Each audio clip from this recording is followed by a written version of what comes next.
Hi, welcome to the Iron Sharpening Iron Show. I'm your man, Big Jack. This is where we prove that we are stronger together, that if each one would reach one, we can all grow and glow.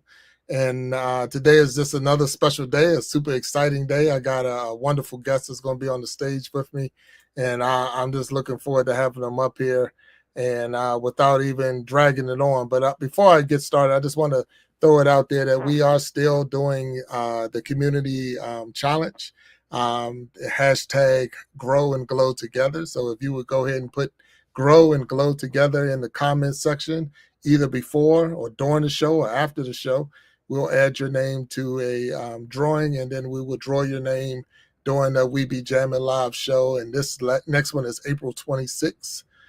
So Saturday, April 26th is We Be Jamming, and that's when we'll draw two winners from the community of Grow and Glow Together. So this is your opportunity to get your names in the drawing. So go ahead and put them out there. Without anything else and anything else to say, that's my cleaning up and getting those things out the way. So now I want to go ahead and introduce my guest to the show. So give me 1 second and we're going to bring them on the stage.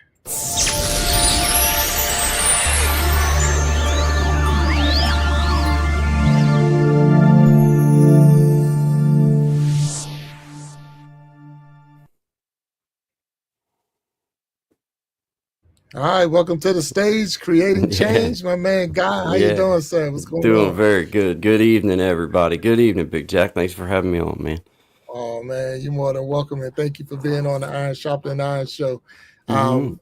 I'm super excited. It's not like it's your first time being live. It's not our first time being on the stage together. We're old It's hats just at going to this be, by now, yeah, man. well, that's it, right, right. So, I'm like I said, I'm super happy to have you up here.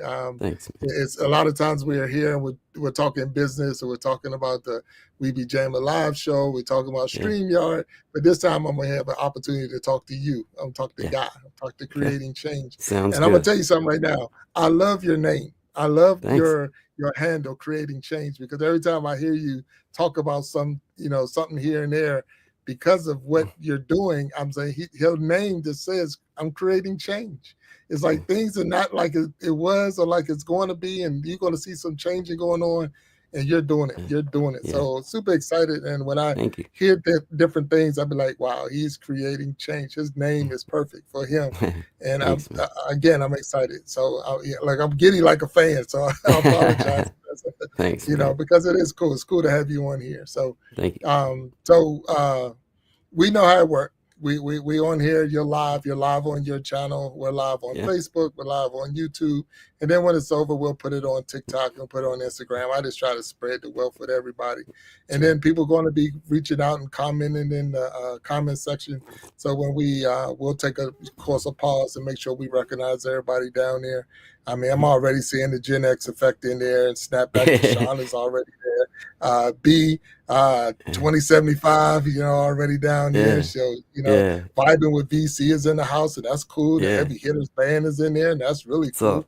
Sharon Yeah, Jackson is there, and that's my mom. So if you didn't know who that was, that's my mom.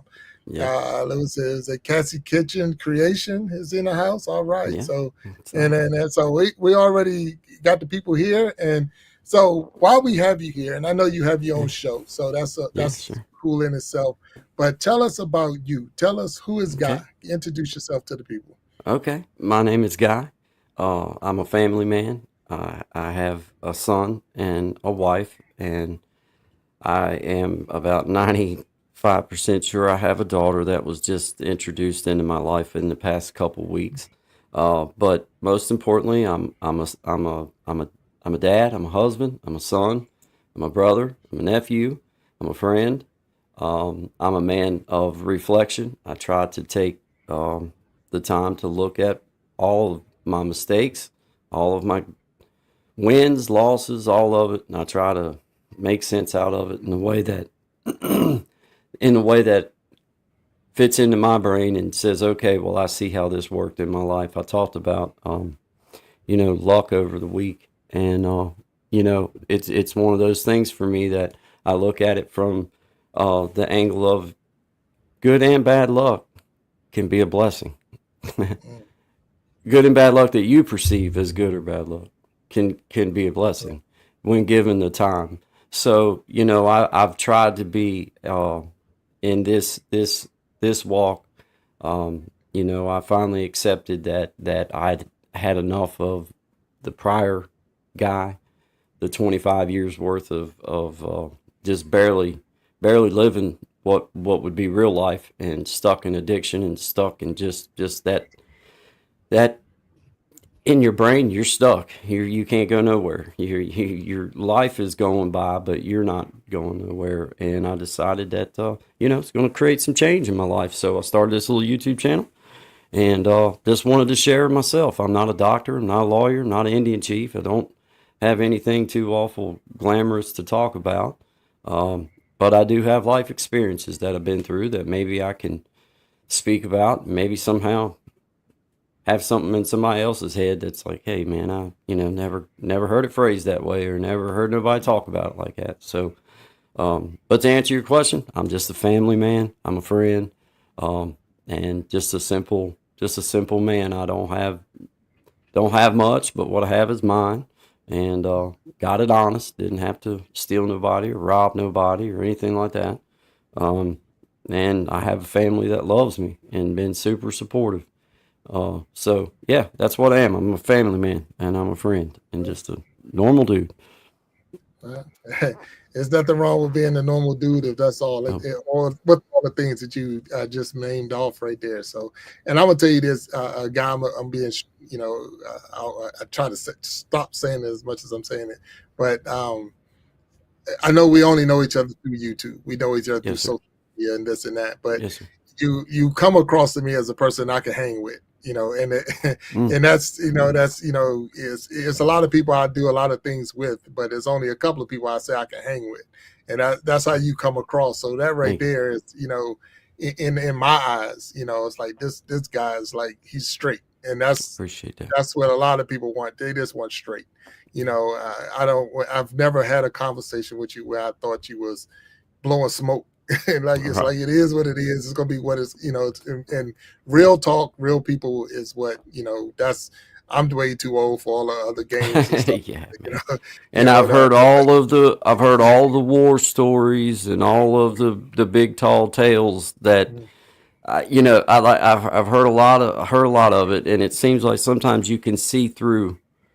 At least I feel like sometimes when people speak to me, sometimes it seems like it'll just stick out like a sore thumb that you're not being straightforward about this, right. or you're full of crap about this, so to Yeah, speak. To right. not, 100%. like, but yeah, it's just been important to me, especially since well, when I took on this platform.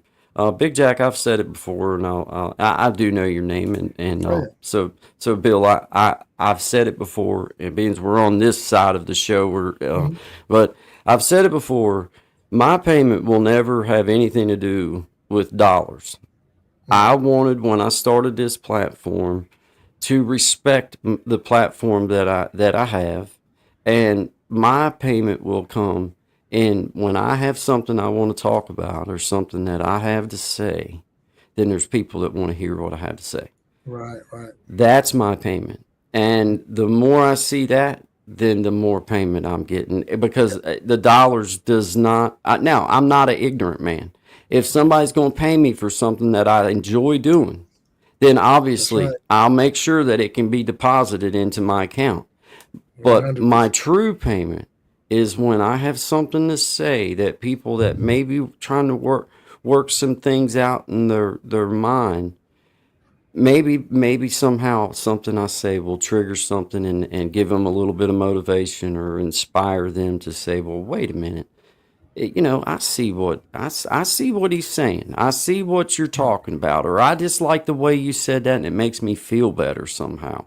I know you've heard songs, or you're a music fan, and there's just certain songs that, for whatever reason, will either evoke an emotion to make you want to cry, or evoke an emotion to make you want to laugh, or evoke an emotion to make you feel tougher than you really are, or whatever it is. There's those things that trigger you into those moments where it's like, you take that in, and this has been my chance of having a way of when I have something on my heart or something in my head I've been working through, I give it to the world, and then somehow it frees me up from it. I let the world have it, Right. and then it's gone, and it makes me feel better. To be right, real honest, I found a in this YouTube thing, Bill. I found this, like, I guess it's almost like a I, I I don't know any other way to say it other than like a therapy. Like, I mean, Mm, it helps me. right. You guys don't know how good it feels for me to one, accomplish a goal. Like when I set out with this StreamYard, when you taught me about this, you were the one that introduced me to StreamYard. For me, when I set out and I found this thing, and then I start, even before then, you start reaching certain goals and you find videos and you find that, man, this feels good to make this video and just say what's on my heart and let the world have it. No editing, no nothing, just here. This is how I'm feeling right now. This is what, and it's just something about the YouTube experience for me has not been about like, okay, I want to create some kind of false platform or false identity. Like, I am Guy Bandy. That's my name. Everything Right. about me is public. If you want to know anything about me, it's all public anyway, so I ain't trying to hide nothing. I've already Right. lived all the dumb ignorance and foolishness that any one person in this world could ever want to live. Mm, So it's like there's nothing about me I'm embarrassed about. There's nothing about my life that I'm ashamed of. I committed a crime. I went and done my time. I paid my debt to society and then some. And now I'm just trying to live my life. So there's nothing for me. The whole idea of it behind it was, man, like, the more honest I can be and the more real that I can be, the longer this will last me because it can go forever then. I don't have to try to change anything. I just have to just keep pushing and being me and finding the best version of me each time that I go on video or that I go on live stream. The live stream's been a blessing for me, brother. I love it. I love it. mm. I have found a love in the Oh live yeah. stream side of it that I did not know. I love the whole idea of it. I love the producing side of it. I love having all the little things that you can pull up and all that little. I didn't know about all that, man. So I'm like a fat kid in a candy store, man. I'm just everywhere with it. You know what I'm saying? It's just like, whoa! I can't believe that this was right here. But when you don't know, you don't know. I mean, if you don't, like, until you told me about it and was like, look, guy, it's really not that bad. It's free. You can try it and see if you Mm. like it or not. And I'm like, well, you know what? Okay, why not? I mean, it's free. That was I ain't gonna lie. That was the part that drew. It was That's like, the saying okay, right it's free. there. Because I ain't gonna lie. I'm all about, like, I mean, if you're gonna give me something, I'll take it. So I was like, all right, well, man, it's free. Let's give this thing a whirl. And then, man, once I got in here and figured out, like, oh golly, this is how they've done some of this stuff. Okay, okay, now you've done unleashed a monster on this thing. Like, Yeah. uh Look, no, that's oh, good. yeah, And right now, we already know I don't get paid from StreamYard. They don't give me anything. I got to pay for my service, like you pay yeah, for your service. They do offer a free version of it so that you can try it out. So I yeah. would recommend anybody try it. And Give you it a try. remember when I was going through that, I was bouncing around between other ones Mm-hmm. trying to figure out which the best one. And when Yeah, I came across it, I'm like, this thing is really good, and let's share it. Everybody should be using yeah, this. We can do yeah, all kinds of things. So that's yeah, what it's. That's really what this show is about. It's the Iron yeah, Sharpening Iron show. Of course, I'm Big Jack. But at the same time, it's more how can we help each other grow and glow. That was the yeah. big part right there. I want you, and I'm glad that it's working for you. I'm glad that it is working for you. I think one of the things that inspired me watching you was, and you're very similar, your channel and your humbleness and things like that, is because I see at times your mom in the chat. Yeah. So your Shout out to mom in the mom. chat, Yeah, your yeah, family in the chat. yeah, So that again is that realness, because you're not going to put out something that people that yeah, know you can already say that ain't true. This ain't, you're lying yeah, or whatever. So yeah, it's one of those things where you see my mom's in the chat. So it's yeah. like, my son's out there. So it's like, you get what you see is what you That's get. right. It's That's right. That's right. I'm not going to give you anything. It's me. This is me. That's right. If I don't want you to know, I won't share it. That's right. Yeah, and but there's nothing really that's a secret. So, and that's part Mm, of, what you have to offer. We have to offer us. This is me. This is Yeah. what I really like. I like you said, live is perfect. I love being live. I Yeah. love having this conversation Yeah. and being able to hang with you and just go Yeah. through and say, hey, check it out. This is what it's all about. Um, so, God, we believe it or not, we chopped off 15 minutes right there, Hey, and man. just in the Yeah. introduction. Yeah. So I see Cassie's, and make sure I say it right. Cassie's kitchen creation is out Yeah. there.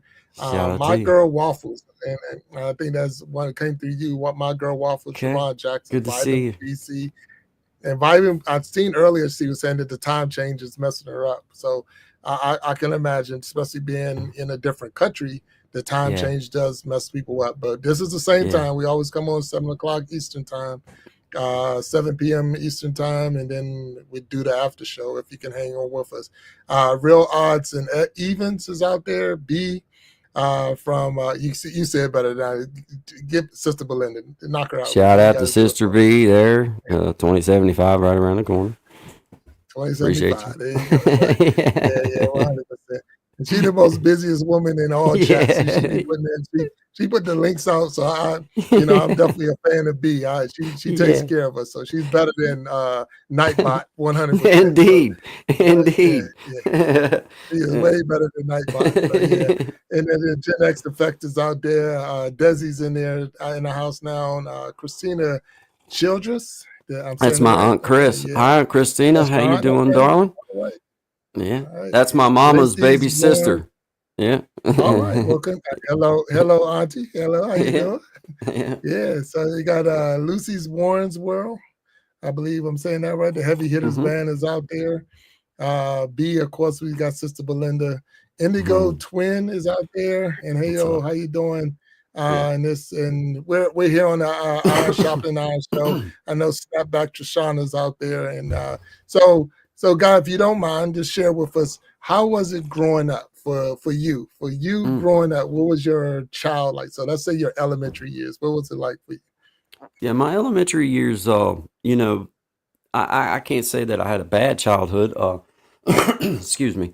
But that was long about the time when my health issues really began in my life. I was 9 years old and was diagnosed with ulcerative colitis, and it sent me on a journey of just a long childhood of them trying to figure out how to help me.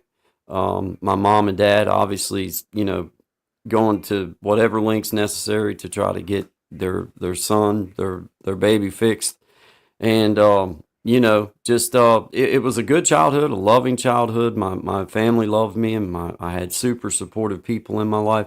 But I can't say that it didn't come without fret. You know, when you have stomach issues anyway, it's kind of tough. But in that age group, it was hard having to go to the bathroom 15 times a day in school. And then they put me on these retention enemas, and I'd have to go to the nurse's station and do that, and then wait there for 45 minutes and do what I had to do, and then go back to class. And then they took me out of school for homeschooling, and I wasn't able to play baseball for a year, and my health was just bad, and just it made for a long just it made for not a fun in some ways. There was a lot of fun, a lot of love, a lot of laughter, a lot of just goodness in there. But there was also that side that when all the fun was going on and all the laughs were happening, there was that hurt and that pain, and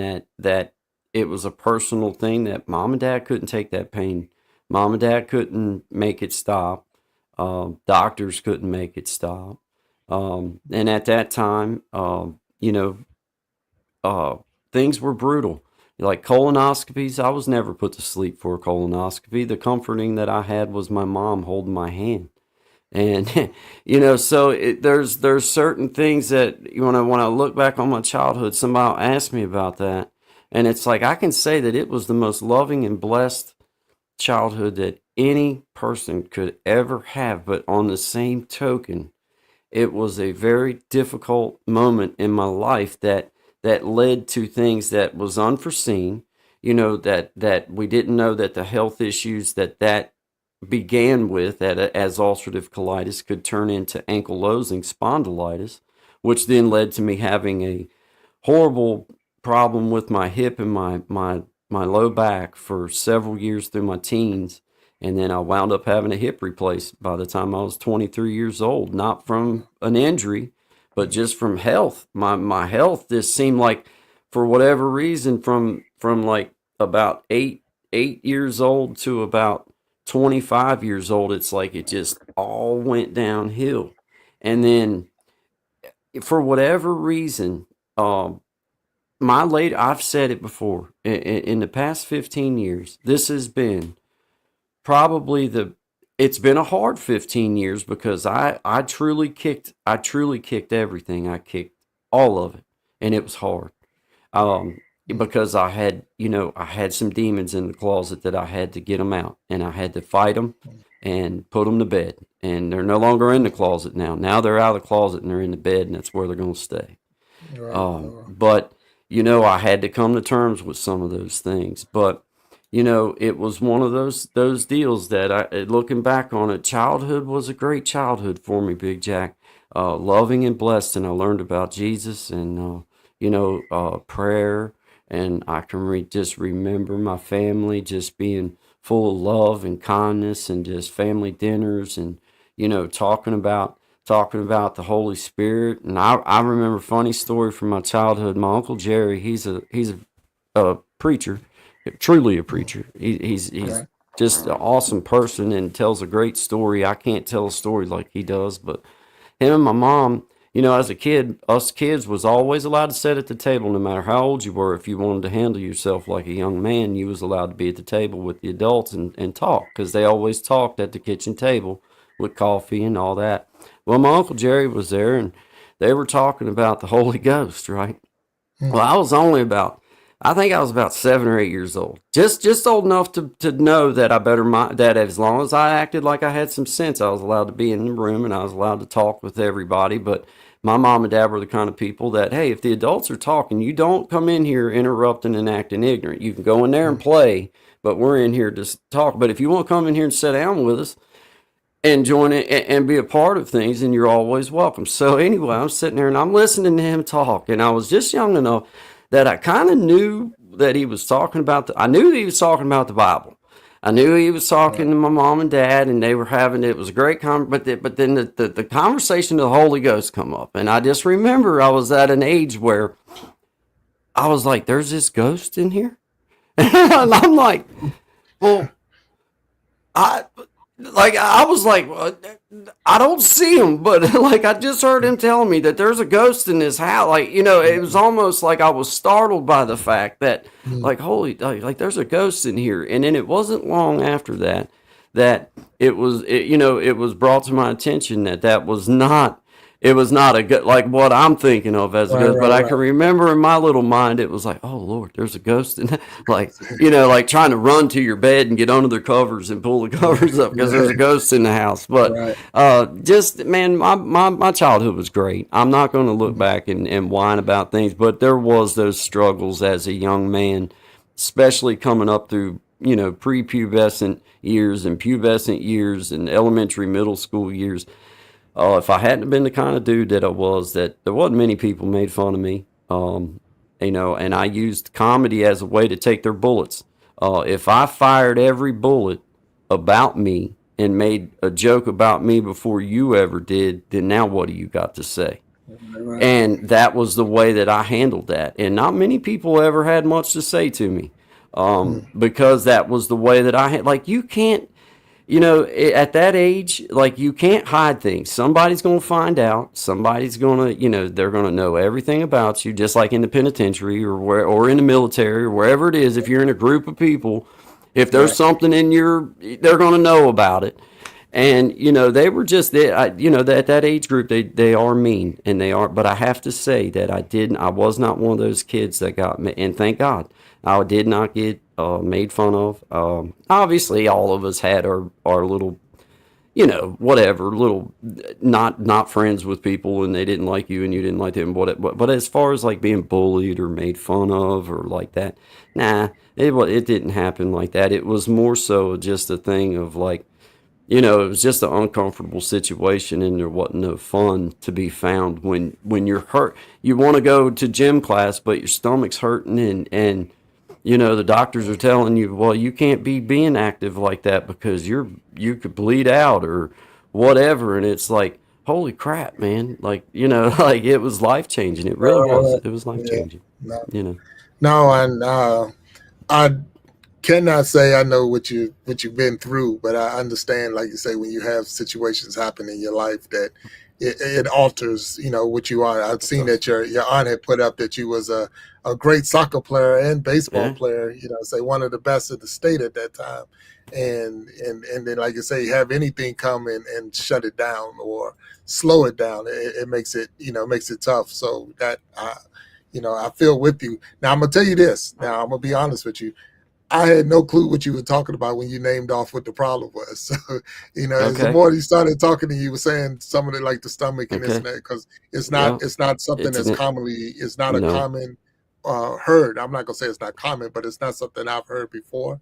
It's But at the a same time, but go ahead It's an if you want to. inflammatory bowel disease that affects from the ascending colon to the descending colon, and it's called ulcerative colitis, and it basically just wreaks havoc on your large intestine, and it makes it to where sometimes you might have to go to the bathroom. I have seen days where that I've went over 25 times in a day going to the bathroom, and I've seen times that may go months and not have one thing. And this is how I know that our thoughts are directly related to how our bodies feel, because I'm going to tell you right now, that scared poopless feeling everybody talks about, or that they scared the crap out of me, or people will say that, or there is a true direct correlation, because stress on me, if I allow something to like immediately stress me out, my body's first trigger response is my stomach starts to hurt,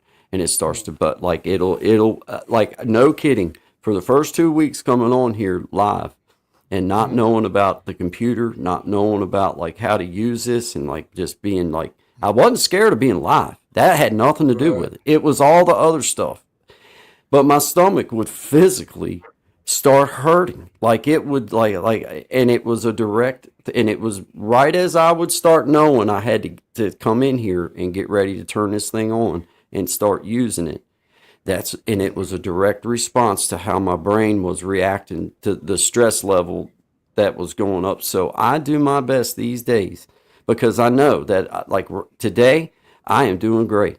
I am feeling normal. I don't feel lethargic. I don't feel tired.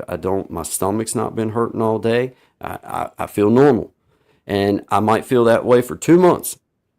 But just as sure as something silly happens, something goes on, well, then it might be 2 months of nonsense and trying to get things worked back out where, you feel back good again. And then with ulcerative colitis, it's an inflammatory disease, back to your question. And then it affected my hips. There's a disease called ankylosing spondylitis. It is a form of arthritis. Ankylosing in Latin, meaning to freeze. Basically, what happened to my hip is, if this is the socket and this is the joint, over time, bone just grew around the hip joint, the ball, and around the inside of the socket, and eventually my hip just froze up. It just would not move. And I'm going to tell you, people think that you could still tie your shoe when your hip completely freezes. Hey, you can't bend at the hip. If your hip freezes wherever you was at when it froze, that's where you're at until that sucker gets fixed. That's the way that worked. And it was the weirdest, most hard pain that I've ever experienced in my life. When that thing finally got to a point where it felt like it was like I physically felt like sometimes that my hip was snapping inside of the joint. Like it would, like you could hear it go and just Oh snap wow. inside there. And I'm telling you, it was one of those pains that I was only 23 years old, and the doctor was like, you have to have this done. It wasn't like I could live my life with a leg stuck the way it was stuck. I couldn't even get to my shoe to tie it. Like I couldn't even. You can't bend at your hip. That was what I learned quick, was like when that thing completely stopped working, to bend down like this, even though you're not trying to move your leg, you still have to bend at the hip a little bit in order to bend at your, it was like, oh man. But, thank God for medical science. Oh, my hip has been outstanding since then. But it's one of those issues that I know that ulcerative colitis and Crohn's disease, I know people hear of Crohn's disease. Right. But it's something that I just encourage people, guys. The medical treatment these days is so much easier than when I was going through. I was going through colonoscopies without ever being put to sleep, without no kind of nothing. And nowadays, you go in, you're put to sleep, and you wake up, and all the misery's already done, all the embarrassment's over with. You don't ever know nothing about it, and you're out the door, and you get your results. And I encourage everybody to please go do that, because people die every day of colon cancer that could have lived through it if they would have just went and got, checked up and been on top of those things. But I'm also preaching to the choir, because, man, I have such a hard way to go about wanting to be back in a doctor's office. Like, I hate it. My wife got upset with me. I had a colonoscopy scheduled a couple years ago, and man, I'd went Easter Sunday, right? I was scheduled the Monday after Easter Sunday, so I didn't have no dinner Easter Sunday with the family. I didn't have no kind of no snack, no nothing, because you got to go through your, you got Right. to Right. fast for a day. So you fast the day before your exam. So Right. Easter Sunday was the day. So I didn't have no dinner with nobody, no nothing. Been hungry, done drank this saltwater crap that makes you go to the bathroom like crazy, Yeah. and you're Yeah. starving to death. Like I was so hungry by Monday morning that it like almost weak, because I'm not a big man anyway. So it's like after a day or a day and a half of no food and then no drinks for a little, it's like, man, I was like shaky anyway. So I'm there that morning out here at the hospital, and I'm just the kind of guy that, like, hey man, you asked me to be here at 6 o'clock in the morning. I'm the dude that's there at 6 o'clock in the morning. You don't have to wait on me till 6:15. You told me my appointment's at 6, or you told me be here at 6 to check in. So I'm here. Well, we get there, and 6 o'clock. Nobody comes out and talks to me, no nothing. Well, I wait till 6:30, and I go up to the desk, and I'm like, hey, I signed in obviously, but nobody even been out to say, hey, we know that you're here. We'll be back to get you, blah blah blah. Well, 7 o'clock rolls around, and I told my wife, I said, now this ain't right. I said, now they know I've went all weekend without eating, and nobody's even come and talked to me about this. Like, nobody's like, hey, we're getting to you. We've got a hold up or something's going on. I didn't know what was going on. Nobody's even talked to me. I'm not back in the area where you're supposed to be. I'm still waiting out in the ER waiting room. Right. Like, okay, what's going on here? So I went up there and I told that lady, I said, look, I've went all Easter without eating. I don't really feel good this morning. Obviously, I don't really want to be here anyway. I said, but I was here on time, and y'all haven't even had the courtesy to come out and tell me what's going on. And I'm just about done with this. So I told her, I looked at the clock. I said, when it gets to 7:30, if I don't have myself back there where I belong, or a good reason why, then I'm leaving. She said, oh, we'll be back to get you. Somebody will be out to talk to you and everything. We'll get you back in there, get you in a gown, get you in your hospital gown. 7:30 rolls around. Nobody come out and talk to me. So me and my wife, I told her, I said, honey, she's sitting right out there. She'd tell you. I said, let's go. I told that woman at 7:30 that they hadn't been out to talk to me, at least talk to me, and somebody let me know what's going on, that I'm going to get me a bite to eat. I'm hungry. I'm done. I should have already been done with this exam and been going out of here. Like, that's what they said when I went and made this appointment. And that's what, so anyway, we started walking out the door, and we had to walk right past this lady's desk and to go out the sliding doors. And she said, Mr. Bandy, we're getting to you. And I told her, I said, well, I think I made it clear that at 7:30, that if nobody been back to talk to me, or I wasn't back there where I belonged, that I was leaving, going to get me a bite to eat. And I just kept on walking, man. And my wife's like, you shouldn't be. And I'm like, no. As much as they're charging, and as much misery as they put you through, and I can tell you this, if you were late by an hour and a half, you probably wouldn't get your exam done. So Oh, no. it's like, hey, I'm out. I'll find another. There's many doctors out there that'll, but that's just the kind of person that I am. But I hate going. I hate it. I hate No, going. I don't. Everybody hates Yeah, going. I don't think anybody is a fan of going to the doctors or going to the dentist, and we do need it. Mm-mm. And look, and I really thank you for sharing that information and sharing that story because Yeah, of the fact that a lot of times, especially with men, they will not talk about their health issues. They won't talk yeah, about the going through, and even though we have to go through these things, and yeah. look, it got even worse. And I know we're not, we focus in this show on men's health, but if we go with the show takes us, and if we, so colonoscopies now can be done with a box. They can send you a box in the mail, and you just, you know, use it in the box and send it back to them in the mail. Well, You- like you're talking Yeah, about your yeah, colon cancer yeah, screenings can yeah, be done yeah, in the right. But box. I'm just saying they could do a screening. I Yeah, mean, that's what I'm saying, not the yeah, colonoscopy, but they could do a screening. yeah. So I'm like, And a it's got that much. colonoscopy, bro, you just sleep right through it. You don't Just ever sleep right. know anything happened. Been there, done that. Got It's not t-shirts, and bad. I mean, it ain't you know. a iron shopping iron t-shirt. It's this.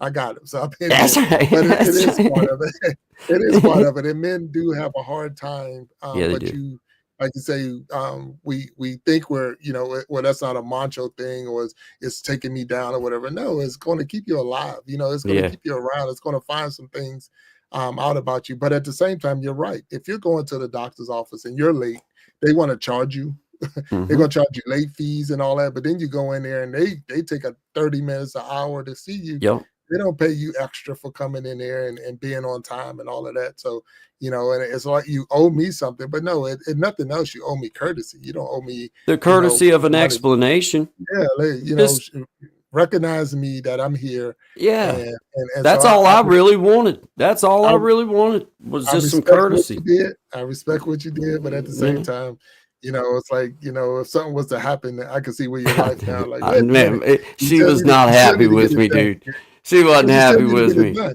You still need to Yeah, get it done. So it's it like, didn't help me none you in the know, long run. It yeah, didn't yeah. help me none. So you Made me you lost feel better style at in the your time, style. though.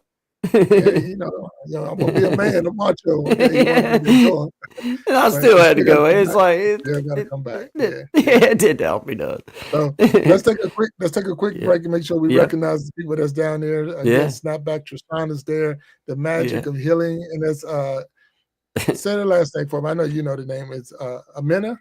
Is Amina? Hmm. If I said it right. Jimena, sister, yeah. Yeah, What's up? yeah. What's I up, Jimena? always don't make that.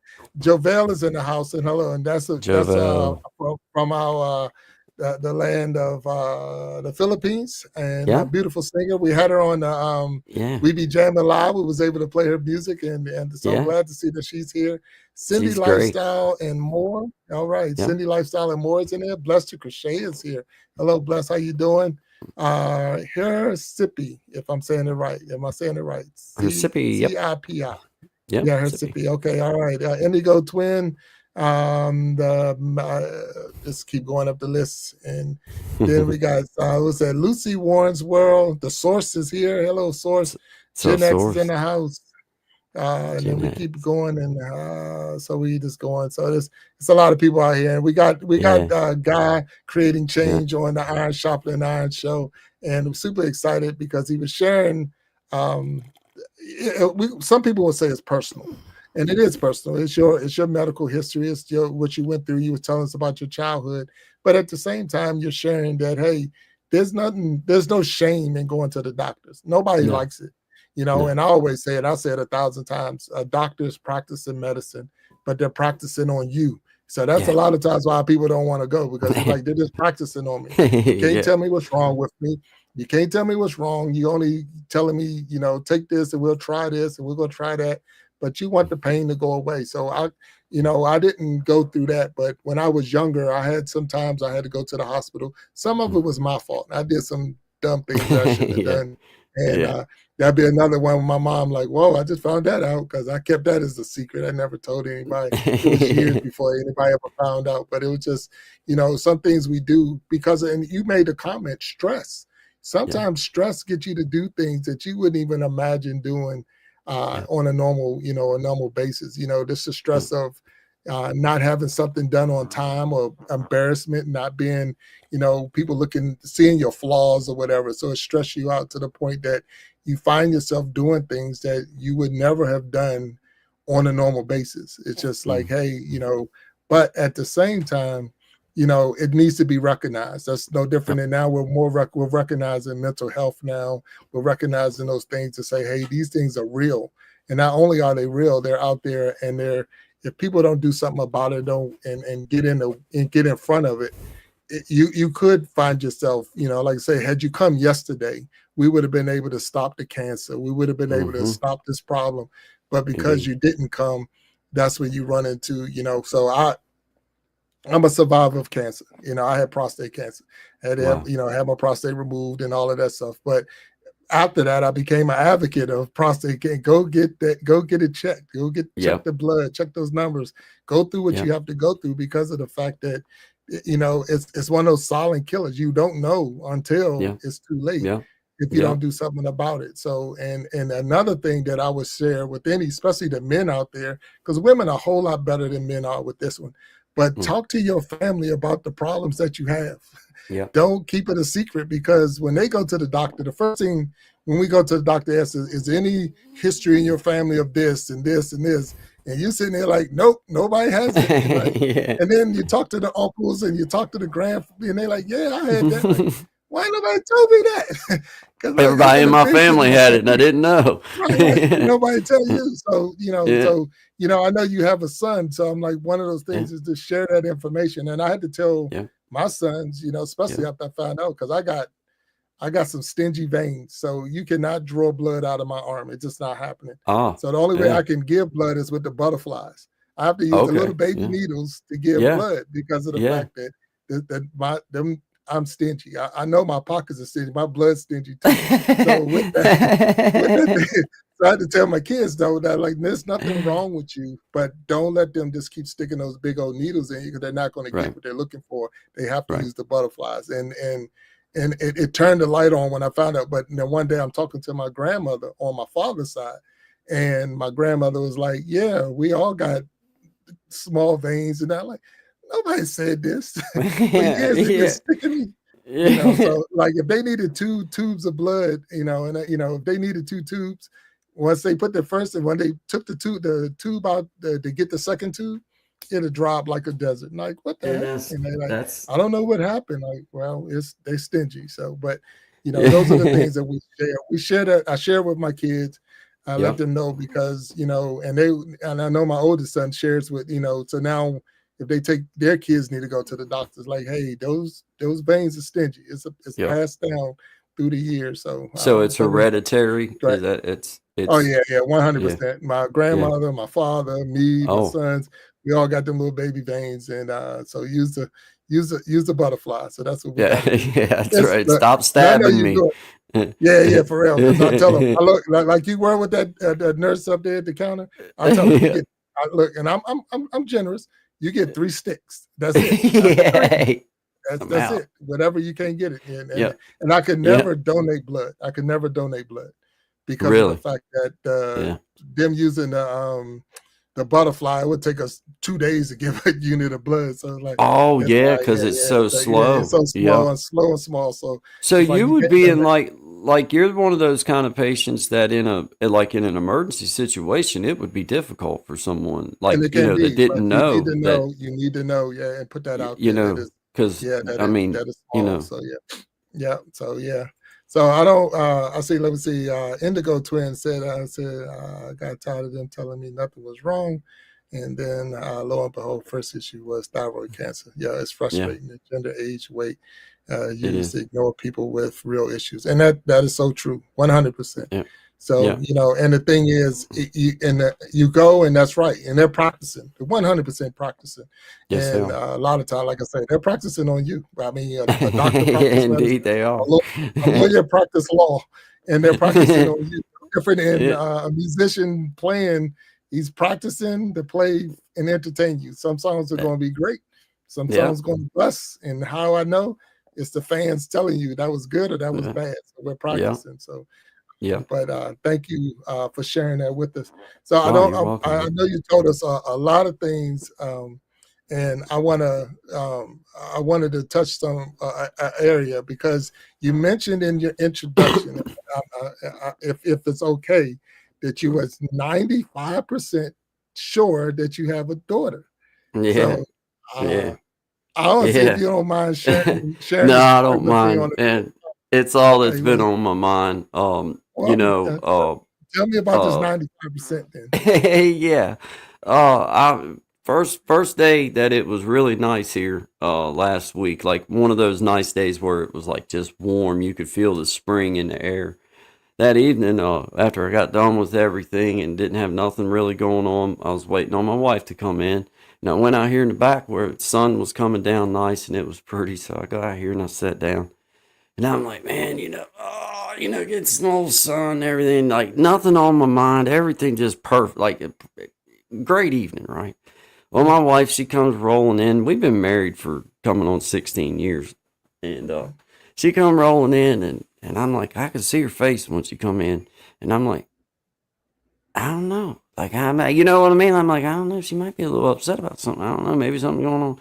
Well, she stepped out of the truck, and I kind of felt the foot hit the ground when she stepped out. And I'm like, oh, she might be a little upset about something, right? So she comes carrying this sticky note. Like one of them.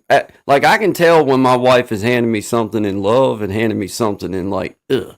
You know what I Right. mean? So she hands me this note and she says, "Your your daughter wants you to call her. She got and I'm like, my daughter? Like, what are you talking about? I don't have no daughter, right? So I'm like, I'm going back through my Rolodex in my head, like within that first couple seconds, like, I ain't done no, I ain't got no daughter. I don't know what Right. you're talking about. Like, I'm gonna tell you right now, I don't know what you're talking about. She's like, well, she's 16 going on set. So anyway, that was like, okay, it didn't have nothing to do with me cheating or anything. But anyway, long story short, I called this young lady back, and her mother and I had a relationship before me and Courtney, before I ever even knew who Courtney was, my wife. Mhm. And this little girl was conceived, and I'd already my wife got home about 6:15, and she had told that little girl that she got home about 6:30, and that she'd have me call her. So I knew I didn't have much time. I wanted to call her right back immediately.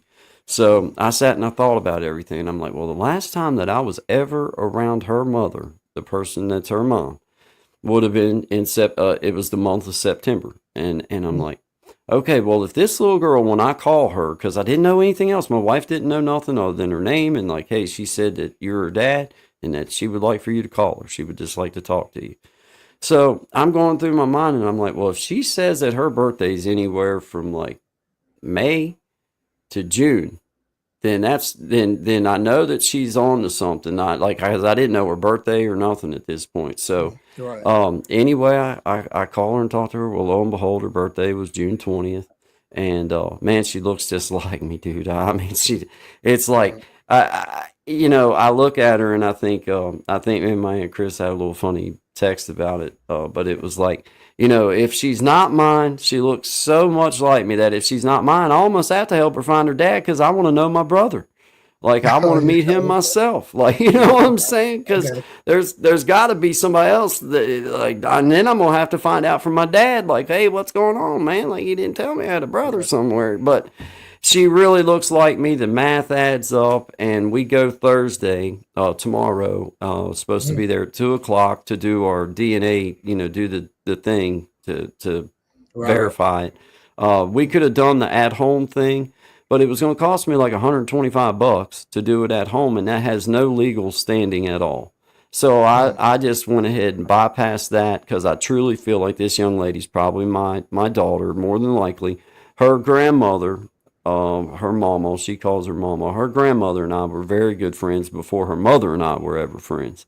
Before her mother and I ever had a relationship, and I stayed friends with the family and stopped in from time to time and everything. But I hadn't never seen Christy other than a couple times, and I never seen her with this little girl. And I'd only seen this little girl one other time in my life. I stopped in to see my buddy Dave and Beth, and me and Dave, her fiance, were sitting outside in the yard, and this little girl and another little girl came running through the yard and went into their house. And I knew it was Christy's kids. I knew it was her two, but I had no idea that that little girl was mine. She was across the yard, and I mean, little kids look like, I mean, they got brown hair and brown eyes. It's like, okay, well, like I never even, it never crossed my mind that maybe that was my child. And then I think that with her questioning, because the person she thought was her dad had died before she was born, so she never knew her dad or who she thought was her dad. And she said all along that she felt like she was out of place where she was. Like, these people don't look like me. They don't. Like nothing feels like it's like this is where I'm supposed to be. And then she said her mom and her mama told her about me and told her that. And that's another thing. I'm so blessed that and I took that little girl when I went and picked her up the first time. We went by her mama's house, my friend Beth, and I told her thank you, because Chloe told me, she said, Dad, they said nothing but good things about you. My mom said you was a wonderful man, and that I need to get a hold of you. And my mama said that you was a wonderful man, and that if I got a hold of you, that if you called, that I would that you need to get a hold of this man. And so I didn't have that barrier to break down where they had trashed me or talked bad about me. I think it finally just came to the realization of her mom and her mama, like, hey, wait a minute. Now, your looks and your actions and the things that you're asking, like, it stands to reason you need to get a hold of this man, because he could also be your dad. Because the man that she thought was her dad was a relationship that her mom had had before me and after me. Like, they had been a couple through their teens and their early 20s. So this guy was always around. And then I was kind of like the guy that came in, and then when we and her broke up, she went back to being with him. So the math added up perfect, that I've tried to play it out in my head that nobody really knew. I don't know what the truth is. All I know is now it's led me on a new journey in my life, Big Jack. It's like, I'm so glad that this little girl got a hold of me, because whether she's my daughter or not, she's someone's daughter, and I'm going to help her find whoever it is. If it ain't me, then me and my wife and my family, we're gonna support her as far as her journey goes, and we're gonna be friends, and we're gonna help her. I want to prove to this little girl, who took enough intestinal fortitude to call a woman she didn't know or message a woman she didn't know, my wife, and reach out to find me. Now I'm going to make it to where that bridge that she built between her and my family, now it was worth her time, because whether I'm her dad or I'm not her dad, I'm going to help her on this journey. I'm going to help her in whatever way that is, to help her find whoever her dad is. I got means. That I'm an adult. I can do things that she can't do. So if I'm not her dad, then we're gonna go on a journey together, and we're gonna figure out who is your dad, and we're gonna find him. Because I just think that she deserves that, whether she's my child or not. She deserves to see that if you try something in faith, honey, then it's worth that reach. It's worth that. You put your faith into something, and you just believe in it and lean on it, and you're going to find that when you build those bridges, it's worth that faith that you put in. And I think that this is just a perfect lesson for her, whether she's my daughter or whoever's daughter it may be. I just want her to go away from this situation feeling like she was blessed by the family that she come into contact with through thinking that I was her dad, whether I'm her dad or not. If I turn out to not be her dad, then she's still going to have this bridge between her and myself and my family that will never go away. As long as she wants to have a safe haven and be able to stop in and say hi and have dinner or hang out or just talk about things, then she'll always be able to do that. And if she is my daughter, I am going to just love her to pieces, and my wife is going to love her to pieces, and my family. And we're going to try our best to be the best influence that we can from this day forward. I'm going to be a man of my word for her, and I'm going to love her without expectation other than just you be you. That's my expectation. You be exactly who you are. And I feel like that once I know I'm her dad, then I will set boundaries as a dad. Like, okay, it's no longer I am your friend. I'm your best friend. I'll be your best friend, but I'm also a dad, and there's going to be no in this equation sometimes. And there's going to be times where you might not agree with my decision, but that's the decision, because that's what a dad does. That's what an adult does, is whether they really like that decision or not. This is like I tell my son all the time, son, I'm not asking you to like what I'm telling you to go do. You can dislike it the whole time, but you go do what I asked you to go do. Yeah. As a young man, you can dislike it the whole time. If you don't want to go mow, you don't have to like doing it, but just go do it. Because when you get a job out in the real world, you're going to be asked on a daily basis, most likely, to do something that you personally don't want to do, but because it's your job, you do it. And that's fine. You don't have to like me telling you to go clean your room. I don't care. You can not like it the whole time. Just be cleaning your room. You could whatever. So that's the bound. That's the weirdness with this situation, Big Jack. Is I obviously never been through it. And this young lady, I didn't get that beginning time when she was just a Right, little right, right. baby, and I didn't get. So I don't know what all she's been through. I don't know some of the things, but I know this. I know this, that in God's time, we're all prepared. And I know that I am spiritually and mentally and emotionally prepared to take this journey on. I've been asking God to answer my question, what is my next 20?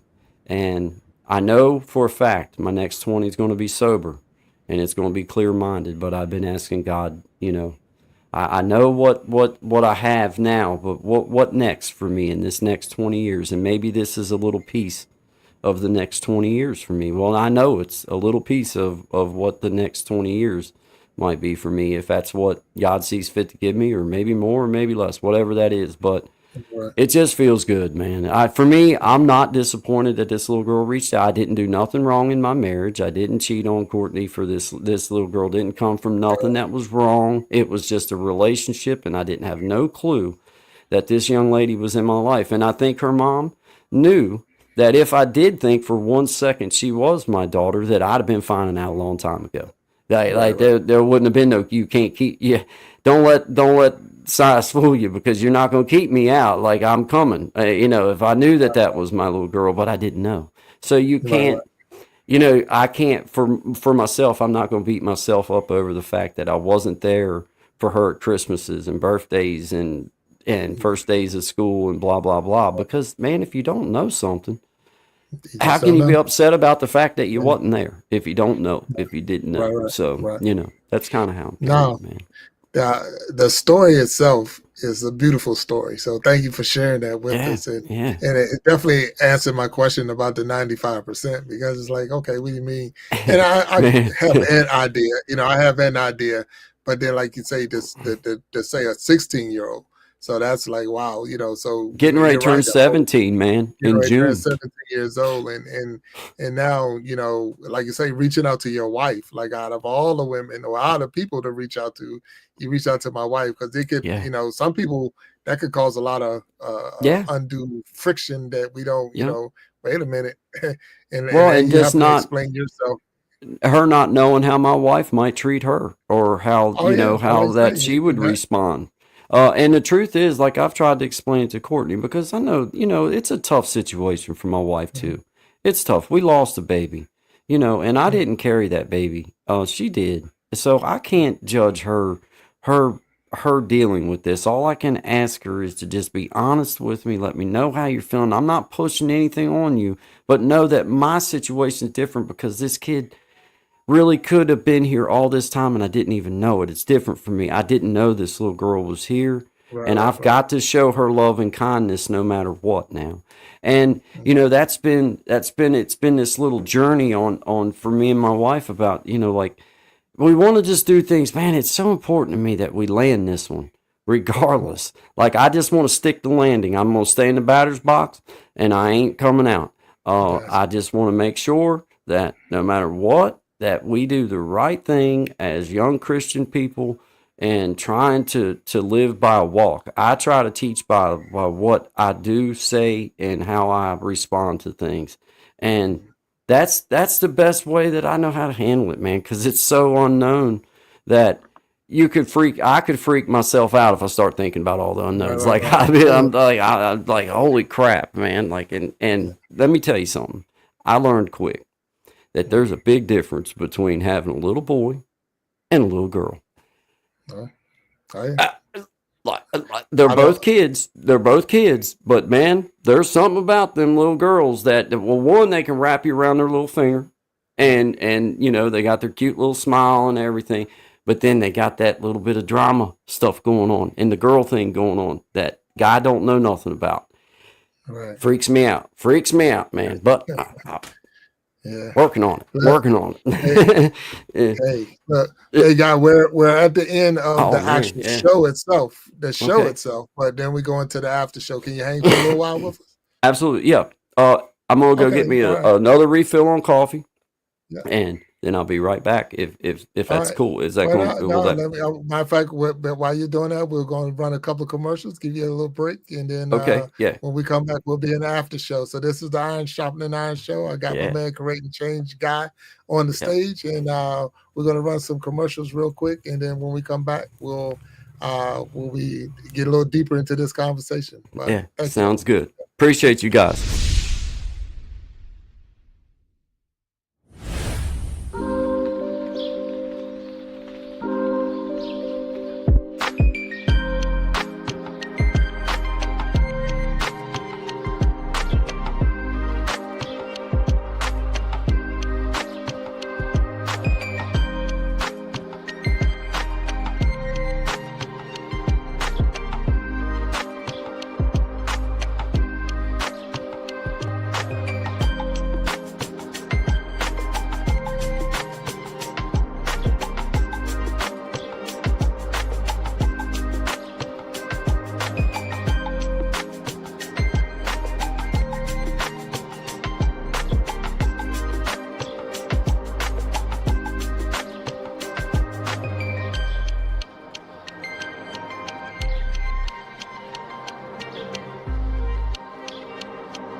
All right, welcome back to the Iron Shop and Iron now the after show, and I got my man Creating Change with me, Yep. and Yeah. this is normally when we get a little deeper into the conversation, which is a very good conversation. You definitely took us down or took me down a road, and I got some more questions I want to ask you, and Sure. if we can, we want to make sure we recognize those who've been hanging with us the whole time, and Yep. then those who are just new to it. Anyway, the Aquatic News Network is on here. Scott, an old was a Fort Gaming. I'm not Scott sure. and Old Fart Yeah, Gaming. Howdy, Fort Scott. Good to Gaming. see you, Okay, brother. yeah.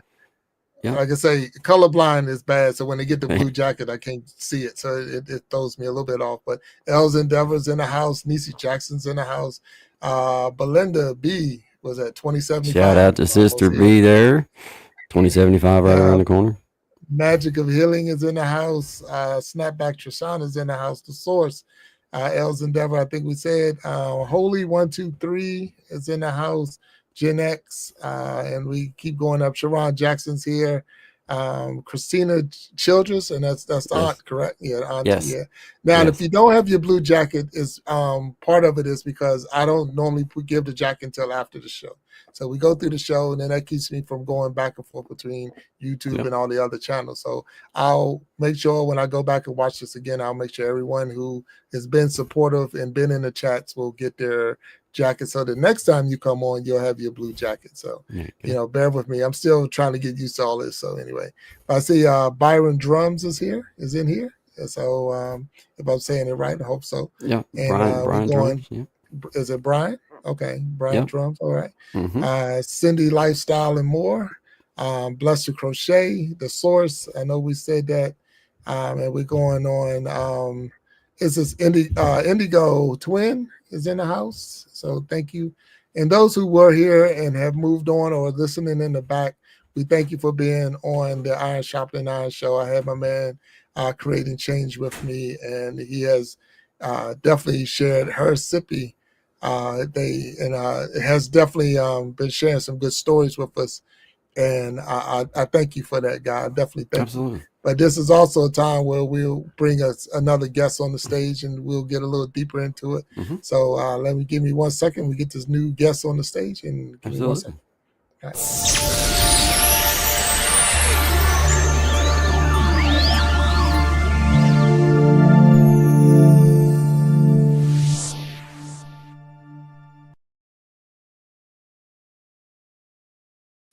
All right. All right, we welcome to the stage, Walt. What's Walt, up, what's Walt? How up, you man? doing, man? Hey, man, first of all, thank you for having me. And I'm just sitting here enjoying this master class in mansmanship, Yeah. how to be a man, what men do, what integrity looks like. So, hey, man, salute to both of you guys. Thank you, sir. Sharpening iron and creating change. Perfect, Thank perfect names for what you guys have going on, man. And even the conversations about the health. Hey, bro, you think I mean, I just know you through Big Jack, and we've had a few discussions, but ulcerative colitis since 9, man, that's a tough one. For a guy who's on the 3-year track for colonoscopies, man, I can't even you. imagine going in there without being put to sleep, which is the best sleep you ever had. So, hey, man, salute to you. It makes it kind of fits because you don't come off as a complainer. You come off as a guy that's just matter of fact and a man who lives in his truth, and that all just fits the narrative that I've already kind of just knowing you the short time that I've known you, man. I mean, it just makes sense. So shout out to you and congratulations. And the 95%, man, if it's 100, it's 100. Yeah. Decide to do either way, you've already, again, you've made your peace, and you know what you're supposed to do on your spiritual journey. So congratulations to that. Thank you for recognizing that, man. It's for us young men, as I will refer to ourselves. I think it's important sometimes that we recognize when a man is standing up and being a man. Let him know, like, hey, man, you're doing exactly what I see as the epitome of a man in my mind's eye. And those are the people that I try to put myself around these days. Obviously, I have a father that I look up to. Is 83 years old and still works every day. And I can tell you this right now: if my dad, which I know my dad would never have a kid to come out of the blue, but my dad at 83 years old, if he had a kid from out of the blue, an adult that was his kid that from out of the blue that come out and said, "Hey, I'm such and such old, whatever," then my dad would be the kind of dude. Well, you know what? If it's possible, like he would know, like, okay, it's possible. So then, okay, now I got to help you finish this journey. Make sure that you're right or you're wrong. Either which way, we got to do this. And that's part of the. Hey guys, we all have a past, and sometimes, it comes back to whoop us, and sometimes we're ready to whoop it. And I think this time, through just finding my footing and getting a hold of some things that I needed to manhandle and put them to bed. I've been able to do so, and I just feel mentally and spiritually prepared And I feel so strongly about making sure that this young lady, of regardless of the answer to the test, I want the answer to her faith and the effort that she put in Yes, to sir. be met with this was not worth, this was not a waste of your time. Mm. This was worthy of your faith in this journey and saying, okay, Lord, I'm going to reach out to this woman who's a lot older than me. And that's bullying sometimes for a young lady. That's hard for them. And she reached out in faith, saying, okay, if he's as good a man as what my mom and my mama says, then this woman's probably twice as good as him. And she was 1,000% right. Because behind every good man is a woman twice his worth and value. So she reached out in that faith. And, it's important for me as a man that I let my wife know how important of bridge, a part of that bridge that she becomes. She's that center pillar that created a way for us to find one another. Because she could have been that woman that never handed me that note. She Okay. could have been that woman that never responded to that message, but her faith in Christ, her faith in me, her faith in our relationship and our family said, no, I can't do that to this man because I would never forgive her for that. That's an unforgivable for me. Like you should have told, you don't never do that to somebody. You don't, hey, if you let them know these kind of things, and she did that, and I commend her for that because she could have been exactly the opposite. We all know those people. But She could have just said, I'm going to be selfish and I'm not going to, nah, this will go, nah, I'm not. that's No, not we're who you not. married, though. You know that's not who you married. So hey, No, shout no. out to her too, man, because hey, man, that's a great thing. And you, and both of you guys, really, man. I mean, I learned so much from Big Jack. Yeah. Even though I'm older than him, he just reiterates things that I already know. But when you get to see it in action, when you get to Hmm. see people Hmm. living in their truth Yep. and Yep. doing their thing, and man, it's just amazing how uncomplicated life is when Yeah. you know And man, brother, you just said it. We complicate it. we We Yeah. complicate. complicate it So with outside noise yeah, and yeah, influence. And when you get, I have found as a Christian man that because I feel like I've always been a Christian. I yes, just didn't embrace what mm, that actually meant. And for me, I come to my simple way of feeling about being a young Christian, being a Christian man in general, mm-hmm, is the only thing that God really expects out of me in this walk is to be a fisher of men. He yes, does not expect for me to catch a million. He doesn't expect for me to catch 10. He expects for me just to be a fisher of men. When I have a chance to show the love of Christ or to even introduce somebody to the name of Jesus, then if I do that, then I feel like I'm holding up to what God really wants me to do. but Because you plant the seed and then that's the best you can do. Sometimes that's all you can do is just plant the seed and walk on and let that seed germinate, let it do what it's going to do. And that's really how I try to walk my life these yes, days. And it's brought such peace to me. yes, It's like, like when you finally just give in and say, okay, Lord, what I did for 25 years ain't worked. Right, right, surrender. right. So, like, okay, I get, like, for me, as a stubborn dude, that's like, well, you can't make me do nothing. Well, I'm going to tell you, I finally was like, okay, you're right. You can't make me do nothing, but I'm wore out and I'm done. And I can't live like this no more. I don't find, you don't find that inner peace where you can just go outside and enjoy the sunshine and you can just go take a walk and enjoy the air that you get to breathe, or get up in the morning and be happy that your little dog's happy to see Yeah, you. And it's all those little things, man, that it's like, man, once I embraced, like, truly just saying, okay, I am going to do nothing but just, and my uncle Jerry one time told me, he said, just take all the negative. Every time you feel like you want to say something negative, just change it and say something positive. Right. Let goodness come out of you, and it'll become a habit. And it truly does. it It does. truly becomes a habit to say, brother, I will pray for you. Brother, I'm pushing you up right now. Or what, it becomes so intertwined as a habit that it's not even a difficulty no more. It's like, it's easy and it Yeah, frees you in such a way where you can just be matter of fact. because Yeah. you do it in a loving way and in a truthful way. So therefore, matter of fact is okay in that instance. Yeah. It's like I'm coming at you with love, but I'm going to say the truth and I'm Yeah. going to tell you what I think. Now, does that mean it's 100% correct on your end? No. It just means that you're asking me a question. I'm going to give you an honest answer and you can apply it if you want, or you can let it go in one ear and out the other and dance on the other side of you. It doesn't matter at that point. But man, I appreciate having good company like this because you get to talk about things, and a lot of times just by orating out loud, I have found that I bring myself to conclusions sometimes.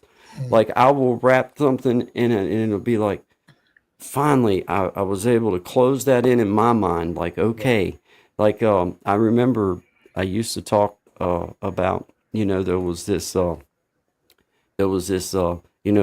like two different voices in my head, and I used to say that it was good and bad, and I come to the conclusion that it didn't have nothing to do with good and bad. It was me just talking things over with Jesus and working things out. Right. Those questions and those things and those prayers, silent prayers that you send up that only you know about, and you question, well, God, why am I thinking? And all along I'm faking, I'm fooling myself into thinking that this is good and bad fighting each other. Well, I'm not inherently bad. It Right. was just me Right. talking things over with Jesus and talking things out and getting it worked out and coming to squaring, kind of rounding the corners on that square and saying, okay, this makes sense to me now. Kind of like how we find that there's blessings in good and bad luck. It just depends on how long since the bad luck it's been that you perceived as bad luck. And maybe it kept you from being in a car accident that you missed that ride. Right. Right. Maybe it kept you from getting arrested that you weren't with your buddies that night. You had to work late Right. and you didn't get there. I know that's So Yeah. it's always cool to talk with people because what does the Bible say, Big Jack? Where two or more are gathered in my name, in the midst of them I am. Yeah. There I Um, am in the midst. Yes, for son. yeah. so Yeah. forgive me for not quoting it correctly, but No, you I there. You believe there. that. You right. You You got it. there. I believe Yeah, that. with two or three are gathered in my name, there I am in the midst. So there, Yeah. and that's the whole thing. It's the big part that I'm catching out of this, and I'm creating change, or God and Walt the same thing. It's just the honesty, Yeah. the Mm, being willing to share, because that's the thing that's going to catch more fish. You yep. think about it, that's going to catch more men, that's going to catch more people, because the fact is, I know I can come to you and you're going to talk straight to me. You're going to Yep. give it to me straight. Yep. And like I said, we talked about that earlier in the show about the fluff that a lot of people try to put out there and try to put this big show on. So yeah, we have a show. We're on the Iron Sharpening Iron show, whatever. But the whole thing about it is just straight talk. It's Yep. straight talk. And I don't know, like I say, and anyone that's been on my show, they already know I send you a list of questions and we're going to go down the questions. And I got my wheel in the back and this and that. But if the show's not going in that direction, then for me to try to make it go that way, it's Right. just putting on a show. Right. Yeah. But this is not a show. It is a show, but it is about iron sharpening iron. Yeah. And what you showed me, even when you was talking about it 9 years old, and some of the struggles, because we do find ourselves having a pity party for ourselves because we went through something. Well, I didn't get to do this, and I didn't get, because I can tell you about breaking two vertebrae when I was in high school, and Yeah. and where I could have been, and all these other things. But it's like it could have been a whole lot worse. Yeah. I was able to get the surgery, and I was able to play more ball. I was able to go to college. I was able to do a lot of things that it could have been worse. And so instead of woe is me because of what didn't happen, you start looking at all the good things that did happen out of it, Yeah. and having loving parents Yeah. that's willing to be with you and take you to, like, say, to see those doctors and all, Yeah. being in the position to have, and I don't know, because you never even mentioned if you had it, but I'm assuming that you had it, insurance to go to the doctors Mm. so that they can Yeah. take a look at you and stuff like that. Yeah. That's a huge blessing that a lot of people, that they're making life decisions on, should I get insurance? When you signing up, it's like, I can't afford the insurance Yeah. and Well, feed my family, so we're gonna have to hope that no one gets sick, or hope yeah. no one gets hurt. and Yeah. that's not a good life to have to live, but that's the reality of life Yeah. that we Yeah. have, and that's the Yeah. that's the part. And Yeah. then, like I say, I was going to ask you because I know you have a son, and Hmm. now comes this sister of your son. Yeah. How did your son take the news? Because I know you say your Um. wife, but now I was the only child, and now I got a sister. Where did this thing Yeah. come in? Yeah. My kid's 14 going on 30. Mm-hmm. I've always spoke to him just like I speak to you guys. And when my wife and I lost our baby, my boy, he was up old enough to understand that, death is what death is. It's final, and he got to witness, seeing his parents how even though we didn't really get to meet her, didn't get to know her, the love that was already there before was just so overwhelming. And I know, probably for the first time in my life, man, I carried that little casket to the grave, and it was one of them times where I've been asked to carry caskets, and I've been a part of that. But it was one of those times I found my heart wanting to be so angry at God, because I was having such a hard time, and I knew that on the outside it was showing because I couldn't stop the tears, I couldn't stop the anger. Here I'm going to place this beautiful, beautiful little baby into a cold old dark grave, and I ain't coming to terms with that ever. And that was my mindset at that particular time. But then it didn't take long for me to realize I can't let my son see that this is how that death affects me, because in my belief she just went back to be with Jesus. She didn't have to go through all this crap that we're going through here on this world. Jesus just brought her right on back home, and she's fine. And that was where it was kind of like it was a test of my, like, okay, I've got to come to terms with this. And I did.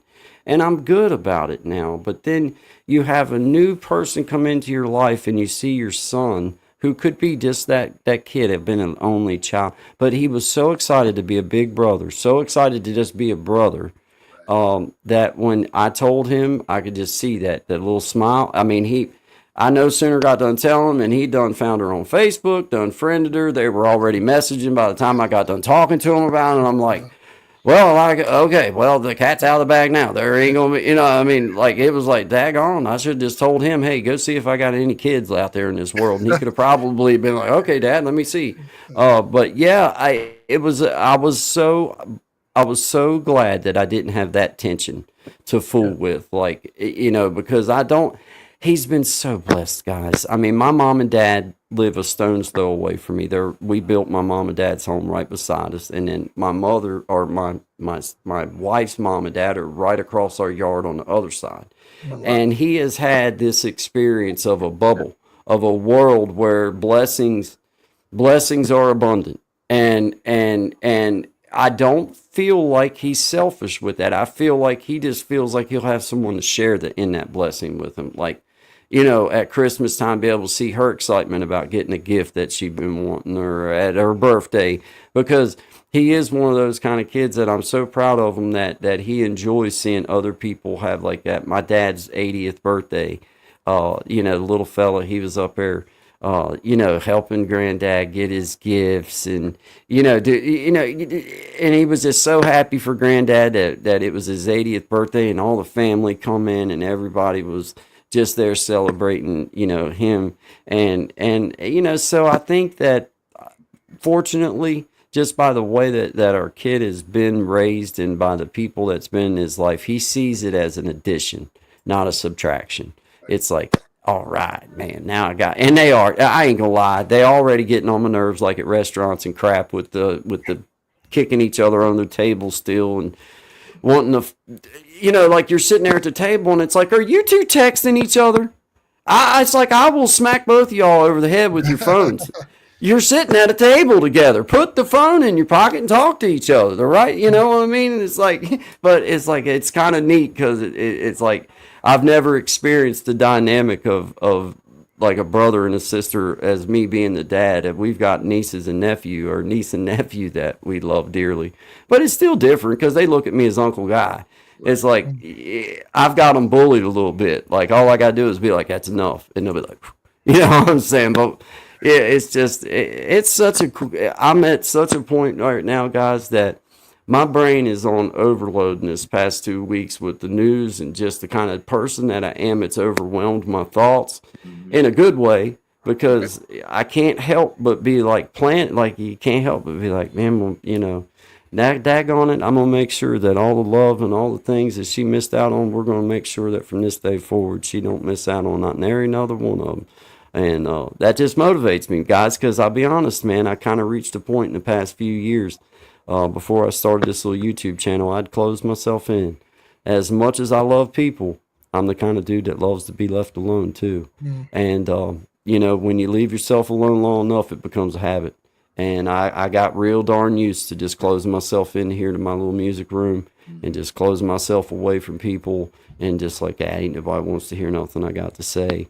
And, you know, it's this YouTube journey really helped me kind of like, guy, you got to stop being, man, this is freeing. This emotional release is helping you, you know, like as I started making my little videos, you know how you do when you start out, you start making your little videos and you start sharing them out. And then I started realizing, well, man, I get such a release from just recording this, feeling good about what I said, and just hit and share and let the world deal with it. They say and do whatever they want with it after that. It's no longer mine. And somehow it just helps me, man. So that's why I'm still doing what I'm doing. If I didn't love it, I can promise you, fellas, I'm the kind of dude that once I put something in my rearview mirror, that's usually where it stays. Good Oh shit. yeah. And Good shit. Yeah. you know, I'm doing it just because I enjoy doing it. That's purely the only reason why I'm still here. If it ever started becoming feeling like a job, or like somebody expected something out of me, Right. nah, I So ain't in it. it's I'm too old for that crap, man. I ain't doing that. I ain't doing that, man. I ain't packing my lunch no more. I just ain't doing it. yeah, I just ain't doing it. Not at this point in the game if I don't have to. But yeah. you know, I don't know, guys. I think you guys have probably been through the same kind, not maybe not the same exact but situations you didn't see Situation, yeah, coming, you know, and you're like you gotta be hopefully you're at a point in your life where your faith and your that's strength is there, and you just lean in on like, okay, Lord, you threw this at me now, so apparently this is part of my journey, and I accept it, so let's ride it on out, see what happens. Right. uh you know. Yeah. Go ahead, Walt. You had something to say? I no. said. I mean, I'm just listening to this, and just a couple things just kind of stick out just from the conversation you guys had in the first hour. Number one, everything you've been through in your life has prepared you for this moment, right? Mm. And no matter what your circumstances were, people change, but not much. So you, no matter what your circumstances were, like you said, you paid your debts, you've done this, you've done that. Even when you thought you were at your lowest point, you still in that circle rose. Mm. I guarantee you that. Even you were still that voice of reason. You were still, hey man, just logic, understanding that you don't get extra credit for doing what you're supposed to do. Indeed. Oh, understanding that you can't have a testimony without a test, man. Mm. You know, Mm. you just it's just impossible to do. Right. Right. I And like that turn of a phrase right there, Walt. I yeah, man. like that, Think brother. about I it, like man. that. The thing is, was when you we use the word Christian, and a lot of people will run, but you're not one of those guys that beats people over the head because you live your life as an example. Your life is an example of what it's all about. So people see you, man, and like I said, I told Jack all the time. I said, man, his energy is just it's intoxicating, man. You got a Mhm. great spirit about you. It's just Thanks, man. like no BS. And from a guy who's not a YouTube guy, but I'm a consumer of YouTube, if you know Yeah. what I mean. So I'm a jackleg compared to you guys.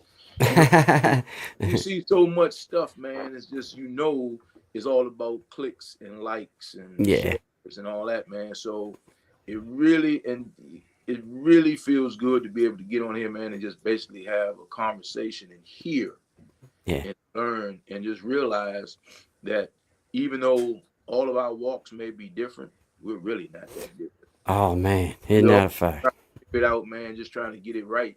And the thing is, even when we get it wrong, we understand that as men, we understand as men that Mm. as long as we are honest about our intentions, people will accept that Yes, and sir. give us show their grace and mercy, man. Yes, And that's sir. a beautiful Yes, thing, man. sir. Yes, sir. Congrats, man. I mean, it's like, it's just like you say, Jack, man, who knows where the show is going, but man, like, man, this is It's this awesome. is uh, showing me, Yeah.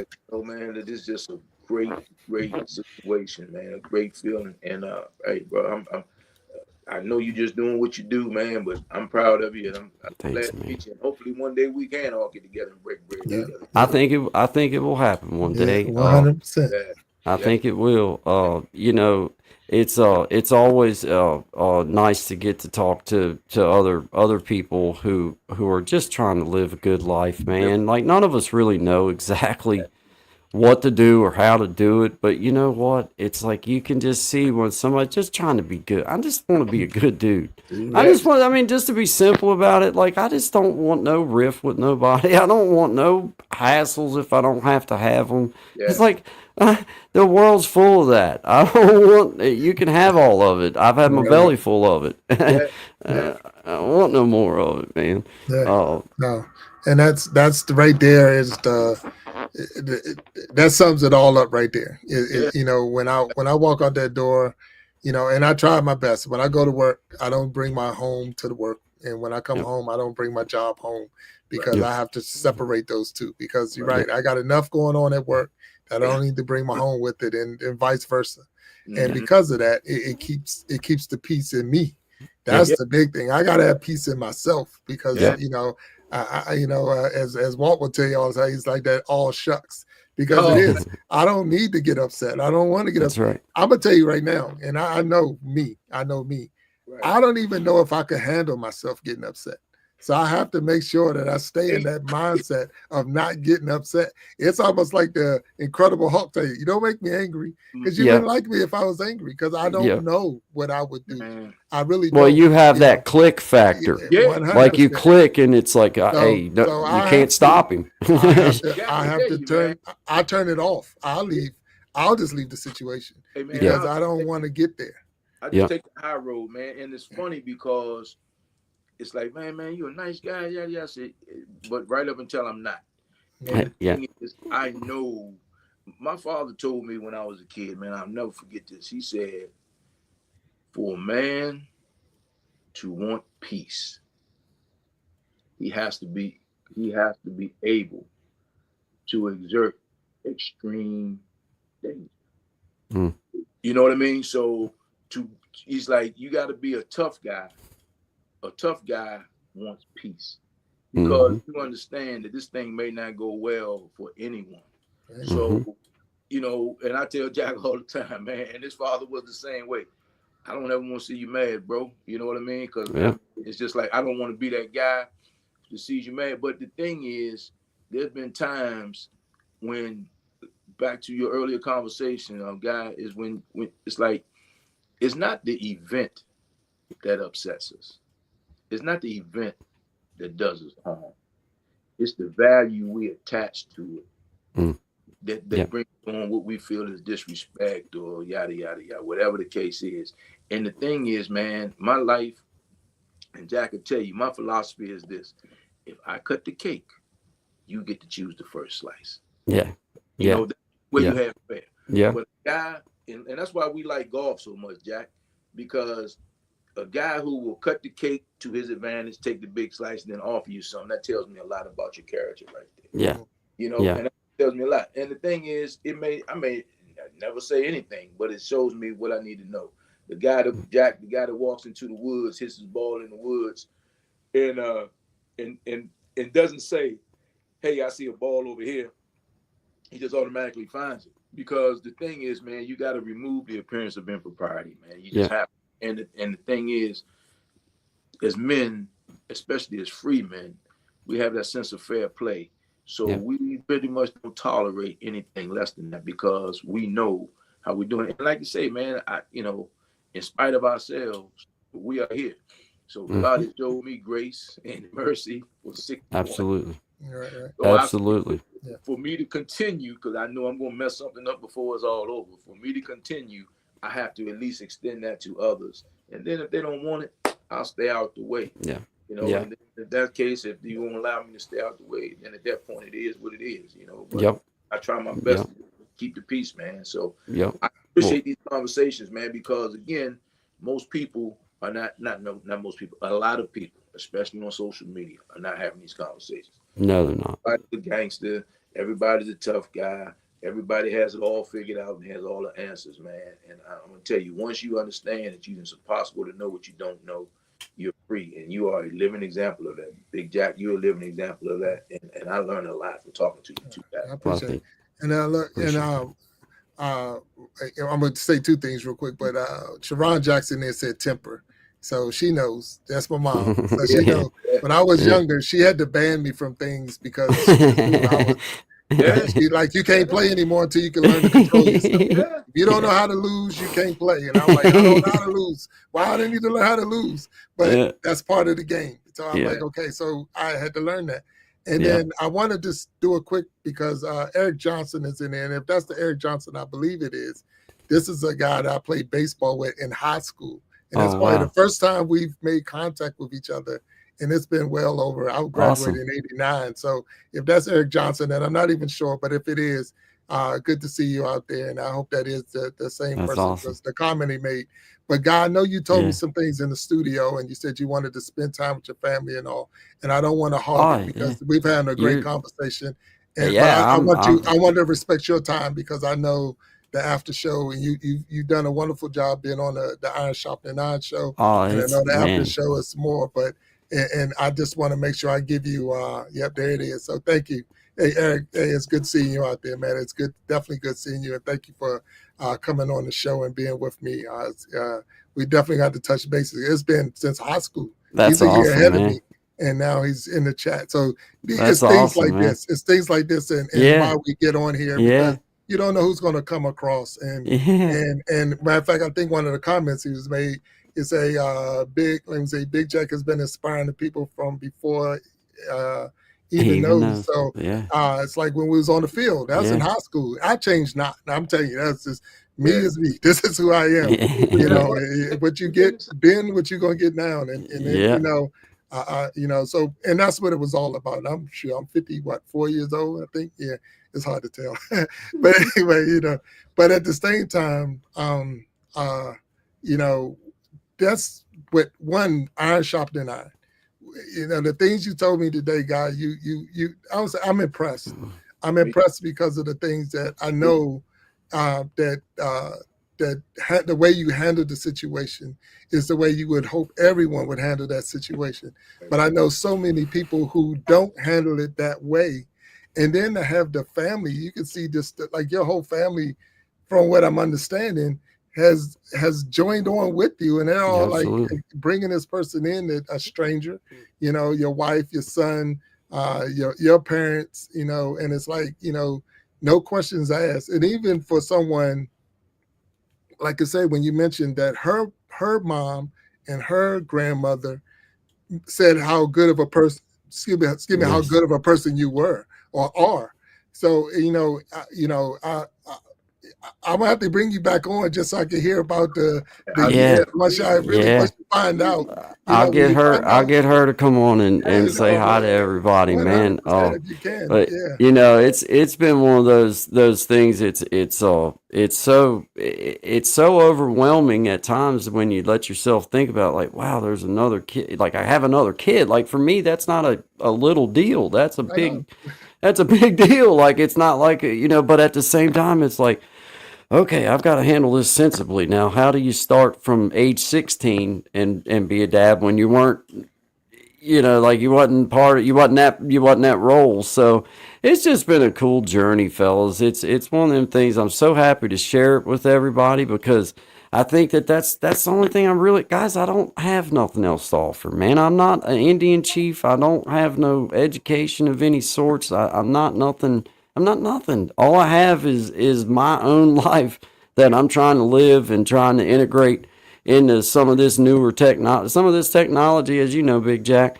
Hey, some of this is so new to me that like I'm still only a month and a half or two into to really knowing anything about it. So, Yeah. I'm just taking it and having fun with it, guys. Like I enjoy, like I told you earlier, um, I believe I could come on here and I'm a pretty good actor. I could do some acting and I could be whatever, but I couldn't make it last because eventually that tarnish is going to come out and you're going to see it. But if you're being real and you're just having fun and you're being a authentic individual, then I can do this for another 20 years because there's no effort in it for me. Yeah, I've got to learn some stuff I didn't know how to do, blah, blah, blah. Maybe do some things that maybe you really don't enjoy, but the total enjoyment of it is so much that it's like those little things that I have to do are worth it to be able to present my little platform, whether it's 5 people or 5 million people, Mm. as long as somebody's enjoying what I got to say and what I'm doing, then I'm winning. I'm winning. Like, yeah, like I'm winning. Yeah, it's the joke's on anybody else that thinks I'm not. It's like Right. I'm winning, guys. God, real quick, I'm sorry. Can you share the story how we had our first conversation on the phone? What happened? Oh man, yeah, yeah. All right. Well, I just started with the whole StreamYard deal. I had been on. I think it was the after show the one time or something. I can't remember. We had discussed StreamYard. Right, So right. anyway, I'd never really used this computer. My wife had bought me this computer and everything, and I just come to the conclusion right real fast that it was nothing like a phone. I had no idea how to use this thing. Well, I get the StreamYard thing, and I'm like, okay, I'm gonna learn to use this computer. So I get everything set up, do it. I get going. I go live. I can't see me. I can hear me. Everybody else can hear me. I can't hear me. And I'm like, man, like at first I'm like, man, I should shut this off. But man, there's like 9 people in the chat. There's people like pushing me up, like, hey, don't do that. So I'm like, okay, well, then I had a choice to make. Like, I'll forever be the guy that quit if I quit now. These people will always know me as the dude that quit. Or so I just like I like leaned in. I'm like, okay, I'm not quitting this. I'm gonna stay with it. And I couldn't get me to come up. I went through all the settings. Everybody's telling me try this, try that. I'm trying all this. Well, Big Jack finally reaches out and he calls me up and he's like, hey, just mellow out a little bit, man. Just because I was truly like I'm like, look, guys, I'm gonna sit on here till my back breaks because I was staring at this computer and I'm like, I don't know nothing else to do, but I ain't leaving. I ain't going nowhere. Like I'm gonna be here whether you can see me or not. So anyway, he calls me up and come to find out, man, after all this stuff, there's that little slide thing on the camera.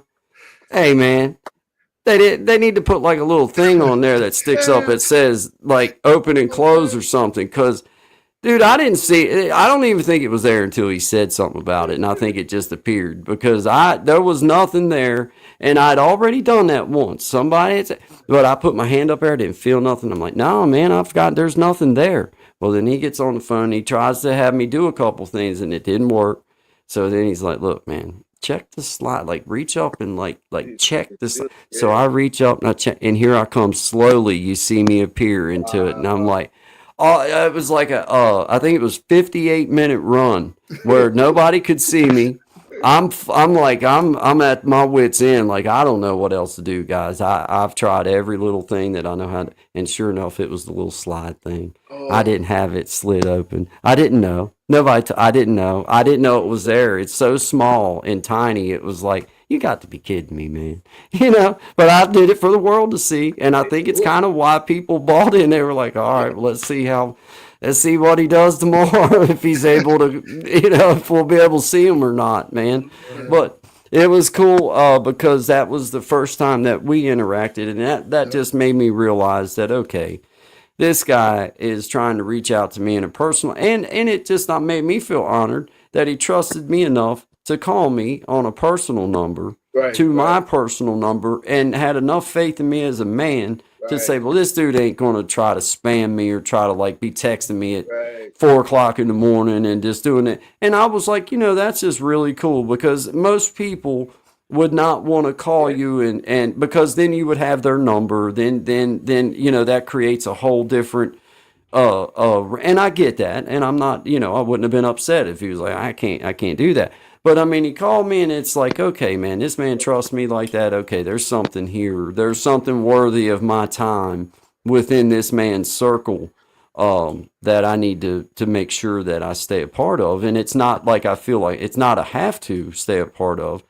It's a want to stay a part of. I want to know what's going on with Big Jack, not because I'm in a competition with him, but Right. because I want to know what's going on with Big Jack. Yeah. And I say it all the time. Hey, man, if you need me, just holler at me.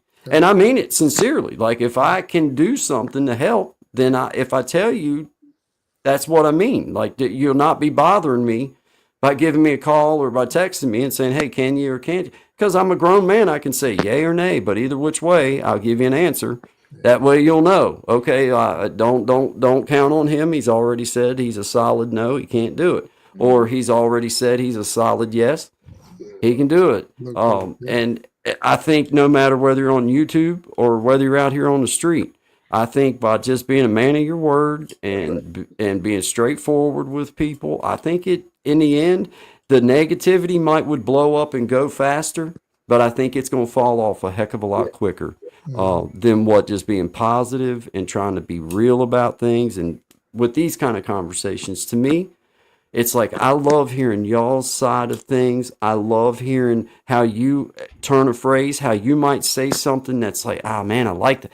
Like, a testimony ain't a testimony without a test. I'll use that for the rest of my life. I'll turn Hey, that look, phrase that. and I got that from somebody else too. Oh, yeah, Right, yeah, yeah. as we all do, and Yeah, yeah. I'll carry that turn of a phrase now until I'm 120 years old. If I'm still alive, I'll be saying that as long as I'm still alive. And those are the kind of little phrases that, man, it's like, okay, you take a group of words. It doesn't take many words when grouped together properly to touch you, to reach your spirit, to say something to you. And those little things like that, for people that maybe have been through a struggle, maybe have been through hard times, to just hear something simple like, hey, bro, a testimony ain't a testimony without a test. Hey, you know what? That could be that one phrase that sparks an inspiration in somebody, and they're like, you know what?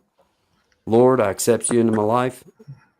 You're my and has them taking a different path in their life, and they find that crossroad and they go for it. Yeah. That's that one phrase, or whatever it is. So, I wanted to touch on this before I did get off here, because I did tell Big Jack I wanted to get off here. My wife, she's already going to bed, so it's like, it's not a big deal. Not a big deal at all. She works early shift stuff, so she goes to bed early and gets up early, and as we both do. But sharing time with our family is important. But I wanted to share this with you guys. The blessing that I got from going to prison, it was not a bad deal. It wasn't hard. There wasn't nothing that nobody else couldn't do. To be honest with you, I've had people say, well, how'd you get through it? Well, let me promise you something. When the judge orders you to go to prison, they put you in there, you're going to do it. You ain't got no choice but to do it. That's how I did it, just like everybody else did. They put you in there, and then they say, okay, at this date you can leave, and that's how you do it. But the one blessing that I was so happy to come away with, that 3 years, I did a full 3 years. I think I liked, I know I liked 17 days doing the entire 3 year bit. Was I got to be around, and I'm talking when you're in prison, you're around people. You don't just see them for a minute or 5 minutes or 10 minutes and then you leave. You learn to be around a whole lot of people. And the one thing that just instilled to me in humanity was, when I finally got to the penitentiary, and you're in there and you kind of find your little groove, and you're around all these different races, all these different men that come from different backgrounds, different areas, different places. But when given the opportunity and people sharing with one another, you found out quick that, man, these people was going through the same exact thing. I may not have lived in the ghetto, but I lived in the trailer park. And let me tell you, there was just as much trash in the trailer park as there ever was in the ghetto. So yeah, it might have been a different area, might have been but man, the struggles and the crap that you was around and the things that you went through was the same. And that reinstilled in me that, man, even though we come from totally different places, I talk different, I walk different, I act different, But when given the opportunity to sit and play cards together and learn about one another and start visiting with one another and having little dinners together because it was your birthday and you found out it was, whatever. And then you start realizing, you know what, man, they had moms and dads.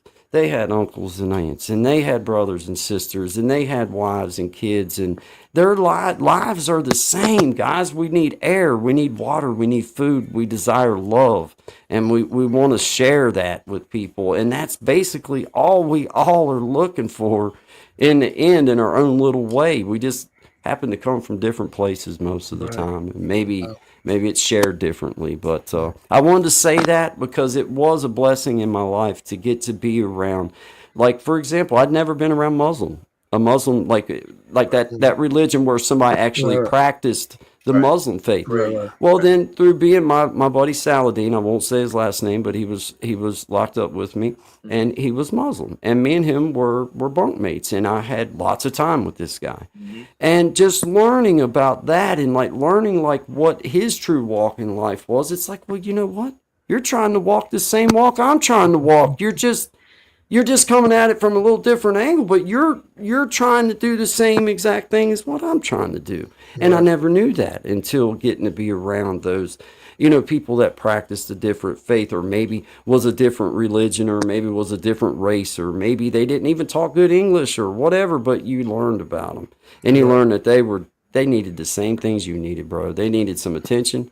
They needed somebody to care about them, and they wanted to care about other people, and they just needed some food and water, and that's all that they really needed. So Right. Right. I wanted to get that off my chest because it's just one of those things for me that it was a blessing to go, and I got people that still come to my house that I'm just so thankful that they're still part of my life and they count me as a friend, and even though that some of them ain't doing so good, they know that it's a good spot to come and get you a drink and get you something to eat and talk with Guy, talk with Courtney, and hang out. And it's a safe spot. And I'm just honored. I'm honored that I still have that in my life. It's a blessing for me. So, guys, once again, I thank you, Big Jack. I appreciate you. I say it every day on my show when I run my channel. I push up Big Jack because I appreciate what you do for the community. I appreciate your positivity. I see you, and I do. And I respect what you're trying to do. I know that this is not about a numbers game from a dollar amount. It's about a platform.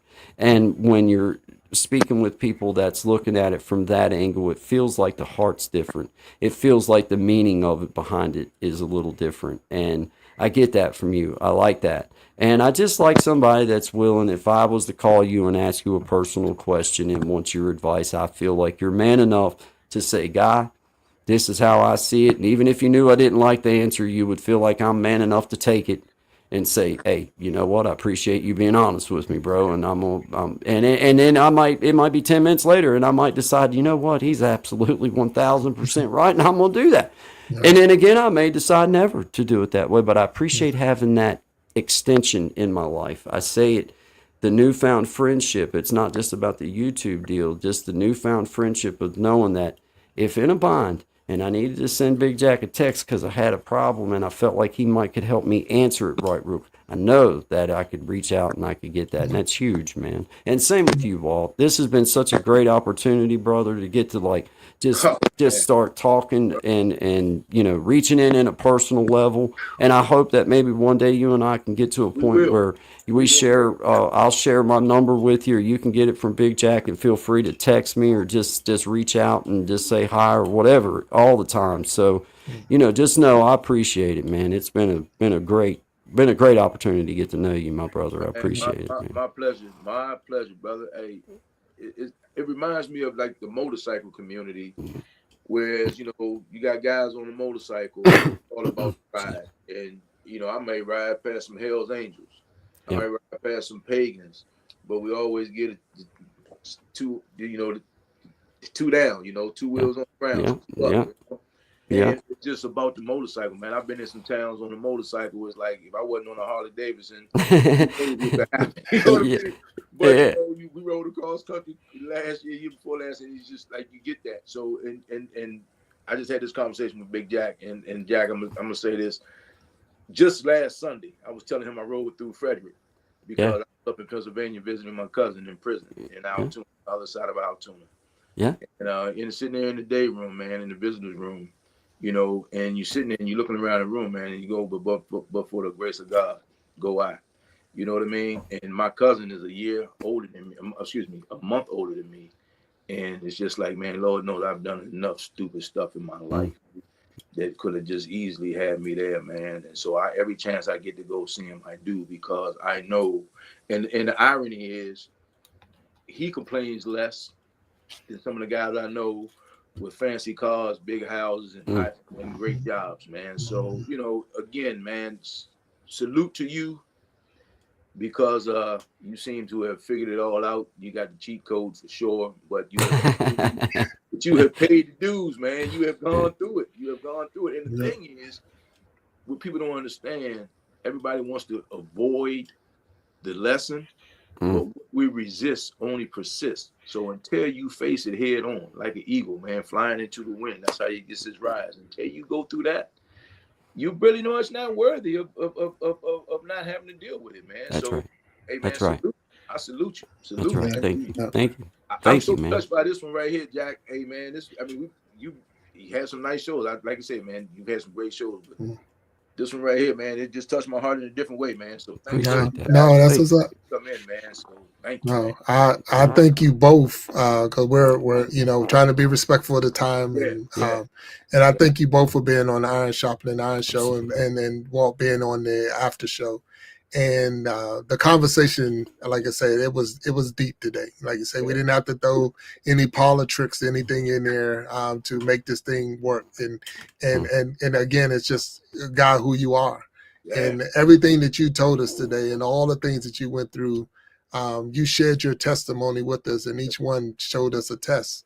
And Mm. because a lot of people, and I was a correction officer, I was never in, even though I did some things that probably should have put me there, but when I, but Yeah. I was a correction officer. But the thing Yeah. is, for you to say that, what you learned out of that situation, what, the blessing that came from that situation and all that a lot of people don't see it, that see the blessings to it. Like say Mm. everything that you've been through and that you and you're going to go through because of the fact Mm. that you're an example for so many people in so many different ways that Thank you.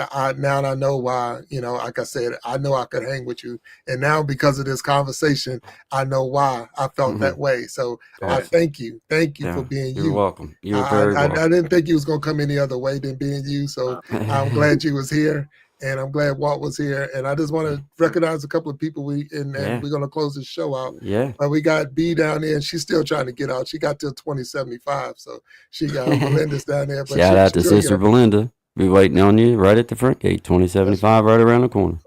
yeah, and no strings in the books. That's right. Keep them out. Sharon Jackson's been hanging with us the whole time, and thank you for being there, Jack. The Gen X effect is out there. Twin business woman is in the house, and Yeah. Blessed Crochet. So Blessed Yeah. Crochet is the next Yeah. guest on the Iron Shopping Iron show. Awesome. So Awesome. we'll have Blessed Crochet. Mary will be on the next time we come in, and that's going to be what Okay. Sunday. Sunday. So we'll Okay. have Blessed Crochet on. So thank All you for right. being here. Arlene is here. So hello, Arlene. And Hello. hey, guy, we're trying to get Arlene on the We Be Jamming because she can actually sing. She's really good. Okay. So hopefully Okay. she will bless us with her talents on the We Be Jamming show. Yeah. April 26th. April 26th, Arlene, if you're open and willing, we're hoping that you'll come out there and bless us with your talents. Yeah. And those who don't have their blue jackets, is not personal. It's I do it when the show is over. I'll go through and I'll check everybody who didn't have one, and then I'll do it. I'm just trying to be a host at the same time and pay attention to what's being said so I don't miss anything. And because of that, I can't go through and start flipping and trying to get everybody a jacket. So that's why it's not. So if you don't get offended, if you don't have one, it's not personal. Really, it's not. Eric, thank you for coming out here and hanging with me. I mean, it's been a lot of years, man. We're talking decades since we've That's, seen each other, and to have him come in yeah. and it's amazing. Yeah. I say Grinny Gen X YouTube, and I was says you Thorpe. I want to say if I'm saying it wrong. It came off your channel, guy. So Uh, I hope uh, I'm EUPHORIC. So in case I Your make sure. Fort Granny. Yeah, Your that's your Fort, your Fort Fort Granny. Granny. Hey, Granny, Okay, what's up? yeah, there you go.